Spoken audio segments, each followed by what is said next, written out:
let's move on officially to our division winners. This is where the controversy will come in. So let's start with me because you're clearly the finale in this. Mine I went chalk. There's nothing in mine that are really surprising. Yeah, Almost put almost put the Panthers, you're almost afraid to put the dare. Titans. Yeah, but I couldn't get there with Which I either don't of them. understand how you're putting the Titans. The Titans are going to be No, bottom I said, five. well, I said almost put the Titans because obviously this year I'm on the bandwagon of the Titans, the Raiders, and the Panthers. Those are my teams I'm rooting for. So I almost put all three of those in the playoffs, but I couldn't. So who I did put in the playoffs, let's go to my NFC. Oop, that's Jalen Hurts. Let's go to my Yeah, NFC leave that for first. later. We know what you're going to do with that Jalen Hurts picture later. Okay. So in the NFC, I think the division winners are, I think the number one seed is the Eagles. Last year, they should have been the number one seed, but obviously the Lions got to such a head start that they just could never catch up to them. Lions were the number one seed last year. Eagles were two. This year, I really do think it's so weird to say this about a team that's won the Super Bowl. I really do think this is like a revenge year for the Eagles just because no one talked about them after that Super Bowl. And I feel like everyone else is kind of, or everyone is just like, oh, yeah, the Eagles would be good. And then just start talking about every other team. I really think the Eagles, did you see the thing where Sirianni said, I said this when you were away, Away. but the Eagles, or Sirianni said the Eagles will not be on the field when they drop the Super Bowl banner because that shit doesn't matter. Like, That's I like great. that. All the players agreed with it. I really do think the Eagles are just going to be angry at everyone this year for no reason.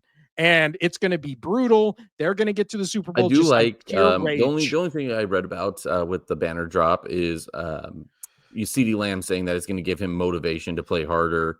You know, coming up like you're going to get your ass kicked, bro. I mean, he'll uh I mean, no, I again, won't say it's that joke. he's the he's the only person on that team. It's him and Dak, him and Dak, him and Dak. And Yeah. what else? What else do they got with Parsons gone? They got nothing. They got George Pickens. Don't forget that. George I do Pickens. forget that. I do forget that. Yeah. Next up, my number two seed, I had the Tampa Bay Buccaneers. Again, they finished 10-7 last year. I just think everything we saw from them towards the end of the year going into the playoffs is an indication that not only are they ready for this spot, but they got nothing but better over the offseason. They've been here before. They were in the Super Bowl a couple years ago with Tom Brady. Now, obviously, some of the pieces have turned over, but a lot of those pieces are still there. So they're a winning team that since they used to be the losingest team in the NFL, since the 2000s, I feel like the Tampa Bay Bucks are kind of always good, kind of always in the mix. So I trust Baker Mayfield. I think he's really evolved into a top quarterback in the league, especially in the NFC. I think you can put him probably top three, no lower than top five in the NFC specifically. But that defense is good. Mike Evans, I like Bucky Irving, their run game. Again, only team in the NFC that scares me as an Eagles fan. Number three, I had the Green Bay Packers. I had them here winning this division even before the Micah Parsons trade. Now that kind of solidified it, me picking them over the Lions to win this. We'll get to the Lions in a second, but I just think Packers finished the season last year. Top five offense, top five defense. They just got better. Jordan Love is a very streaky quarterback, but we're not talking about what they're going to do in the playoffs just to get to the playoffs. I think regular season, he's actually has really good numbers. He'll put So, up wins. Yeah. yeah, Jordan Love, I'm still on the fence about as a playoff quarterback, but as a regular season quarterback, I think they do enough to win that division to be the third seed. My fourth seed, this one, you can legitimately make the case for every single team in the NFC West. A lot of Cardinals people out there just being like, just wait and see. A lot of Seahawks fans just being like, wait and see. I All forget the, the Cardinals are a team. I know, all the, And I've been to that stadium. it is a nice stadium. Me and Hawk saw WrestleMania there. It's a really nice Nice. stadium. The 49ers fans, I know a lot of them, and they are so hyped for this season. They think they're going to go worst to first and be the number one seed in the NFC. They are insanely hyped for this season. Oh yeah. And then the Rams, last year they were one game away. I think if the NFC Championship game was Rams Commanders, I think Rams annihilate that Commanders team and go to the Super Bowl and then probably get annihilated by the Chiefs. Thank God that didn't happen. But yeah, I think Rams, again, they got so close last year. They're a young team outside of Stafford. If Stafford can just stay healthy this season, because I don't trust any of those Rams backup quarterbacks from Bennett to Garoppolo. You Yeah, don't trust the Jimmy G? I do The in the bedroom. G-Man? I trust him in the bedroom, not on the field. The G-spot? Yeah. Next up, my NFC wild cards. I think the Packers edge out the Lions. I think it'll be a close race all year. But Oh yeah, again, that division is 100% going to be muddled. yeah, I almost put the Vikings in here, but I was Mhm. like, no way 2 years in a row does the NFC North get 3 teams. 3 teams. I Not was gonna right happen. on that same boat. Yeah, and JJ McCarthy, I think he needs one more year.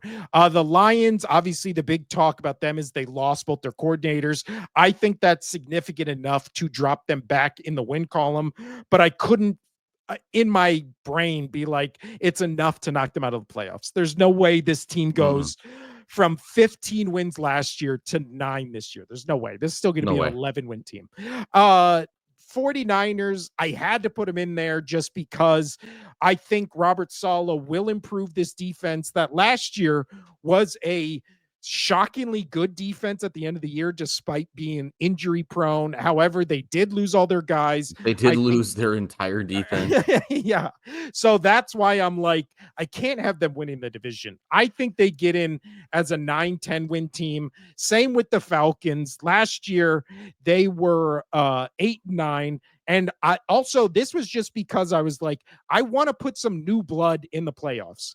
It's not the same teams every year. I had Commanders and I had Vikings in here, and I was like, no way is it just going to be all the same 6 teams again. Or I'm sorry, the same, 4, 5, 6, 7 teams again. So I was like, I got to put the 2 new teams. 49ers, easiest schedule. That seemed, right on the button. Falcons, again, everyone is hyped on this team except me. Their offensive line is one of the best in the league. Their defense improved from last season. Their defense was already pretty good. Offense, they have every offensive weapon that if you are just playing Madden, you're picking the Falcons offense to play with all the weapons they have. So again, everybody believes in Michael Penix Jr. I just don't think I've seen enough, but I'm at that point. Anyway. Yeah, I'm at that point where I'm like, all right, everybody believes in him. I must be wrong. Like, show me Michael Penix that I am wrong.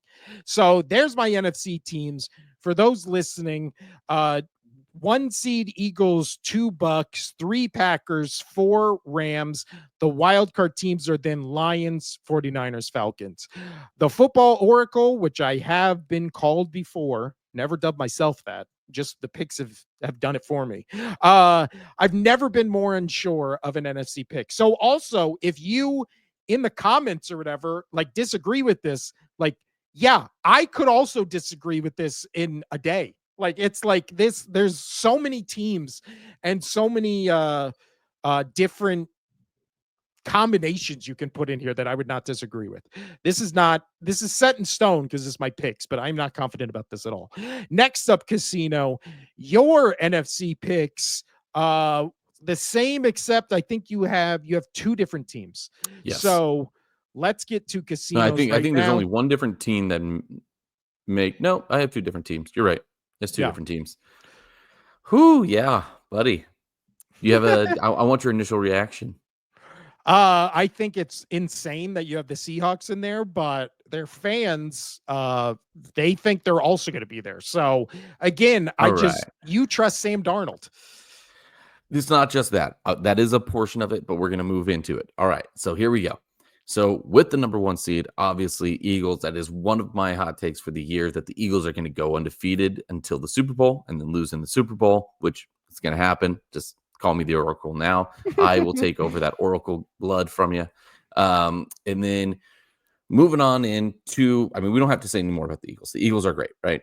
So we're going to move over here into the Bucks at number 2. You and I both agree that Baker, aka Gus Swayze, which if you haven't seen, it is phenomenal. And I hope there's more episodes and he does with more people.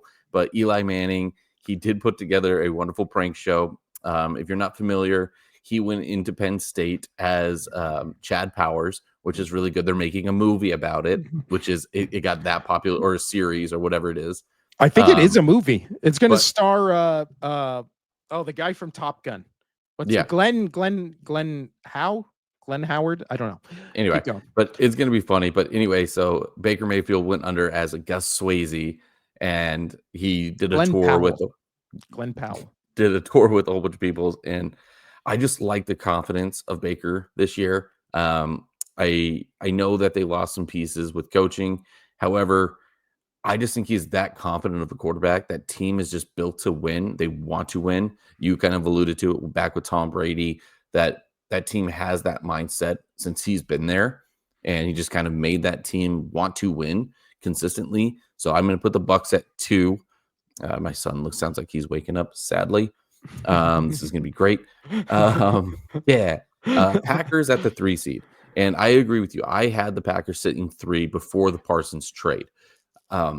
This division is going to be very, very well improved for a couple teams, right? But the Lions or the Vikings, they are going to drop back a little bit. Not like crazy, but they will drop back. I do have Green Bay just going past them. They're the youngest team in the league. They're hungry. I talked about it all last year about how this team is young, hungry, and they want to win. And they showed it that they had a really successful season, right? When nobody expected them to. I do question Jordan Love's health, especially his thumb, his big old animated thumb that I envision every time. Like somebody hit him with a hammer kind of thumb. Anyway, so I have the Packers sitting 3, and here's the crazy one: the Seahawks. Let me get into it. All right, I do think the Seahawks are going to be better than most people believe. They drafted well. They fixed their O-line quite a bit. They brought in some pieces. I do like, they bring in over Sam Darnold, right? We saw what he did last year over in the Vikings. He can prove that he can play in this league, probably with the right coaching and obviously with the right personnel. But you have that over in Seattle, in my opinion. Cooper Kupp, you have Jackson Njigba. I can never say his name right. I think that's how you say it. Kenneth Walker, I think. God, I hope so. Kenneth Walker, I think he's going to have an outstanding season. A lot of people are picking him up in fantasy as a running back. I know they got rid of Metcalf and Lockett. Lockett, I think, is just old and done. Metcalf is too much of a diva. I think this is good to get him off that team. I really do. So with that, and then you also have that nice gadget quarterback play with Jalen Milroe. That I think this team is going to be sharp. I think this team is going to have the pieces to win, and they're going to put up some wins. But this is why I think they're going to win that division. I'm not as hyped up on the Niners as everybody else is. I think, yes, McCaffrey's coming back from injury, but he always comes back from injury. And I know you've talked about it before, and this is why you picked him up in your fantasy team, is he can always bounce back after he's had a major injury. He does. But I think age is going to catch up to him, and I think he's going to struggle this year. I think he's going to get hurt again this year. I don't want to see it, but that's just what it is. God, for my fantasy team, I hope not. I hope. I don't dislike the guy, but it's just going to happen. And getting a whole new defense in doesn't matter if they're good players or whatever. Trying to get a whole new part of your team to gel in a short span is going to be very tough. I just don't see this team doing what everybody expects them to do. Their only saving grace is going to be their strength of schedule. So I do have them making a wild card spot, and I think that's the only reason that they're going to do well or make the playoffs is because of their wild card spot. And then with the Rams, why I don't have the Rams on here, I am very concerned for Stafford's back injury, right? Even if it's just a minor back issue. I have back issues. I have bulging discs. I have torn discs. Whoa. Yeah, I know. Big bulging disc. Trust. And that is all. That is all considered minor. yes, even torn discs are considered minor. That if he's having issues that are even remotely worse than just slightly worse than what I deal with on a day-to-day basis, I know he's in much better shape than I am, but I am still very No. fuck off. I've put some work in the gym this year. Okay. Anyway, so I'm just really concerned for his health, and I think the back issue is going to be more severe than people are talking about, and it's going to linger and linger. And as the season goes on, that is going to hurt him. Yes, they have a decent backup quarterback that has been to the Super Bowl with Jimmy Garoppolo. However, I don't trust Garoppolo, especially as he's been sitting on that bench for quite a while now. I just don't think he could come in and turn his career back around. Will he do okay? Yes, but not enough to beat other teams like a young Sam Darnold going into the Seahawks or having the Niners with Brock Purdy, who we both like. So I know that's a wild pick. And again, I forget Arizona's a team. I don't trust Kyler Murray at all. At all. Like 0% trust Kyler Murray. So that's why I have the Seahawks sitting 4. Are they going to wow people with their numbers and their win total? No. But I do think that the Seattle team can win and win the division with 11, maybe 12 wins. Like, it's going to be a low scoring division, and I do think they get it. So moving on now over to the wild card. I just couldn't put the Lions just like you. I couldn't put them back. I know they lost both coordinators. That's huge, but they're going to drop. They're not going to be a 15-win team. They're going to look probably around that 11 range, but the Green Bay Packers are going to have about a 12, 13-win season, especially with picking up Parsons. So I'm going to have the Lions there. Then I have the Niners as my 6th seed for the reasons I just gave. And then we have the Washington Commanders. I know this is the oldest team in the league, and that worries me, but I do like Daniels, and he was my Rookie of the Year pick last year, and he did outstanding. And I still think this team has a lot left in them. They won't probably win a postseason game, but I do have them sitting as a wild card 7 seed. And that was tough because, as you said, there was a lot of teams fighting for that last spot. But I think this is going to be, outside of the AFC, this is going to be a low scoring or a low game win total to get into the playoffs. I think a possible 9, 10. I know 9 is very low, but I can see it where a 9-win team could possibly be that final wild card spot when it comes to head-to-heads and stuff. Yeah. It's going to be a bloodbath this year. The NFC is going to be a bloodbath. I know the Seahawks. I know it shocked me, but as I was just staring at it, and I'm like, I don't trust the Niners, and back injuries, they are huge, especially for a quarterback. And I think they're underselling it. I had the Rams going far this season. I did, but I'm worried. I'm really worried about that back injury. Yeah, no, I'm right there with you. I really am. He's got. But I mean, you have you have the Rams as your 4 seed. Right? If I saw that correct, you had your Rams at the 4 seed, right? Yeah. I think he survives, but I do think there's going to be a stretch of the season where it's going to be rough. It's going to be rough. Whoever wins this division is probably going to win it with like 10 wins. Yeah, I could see that.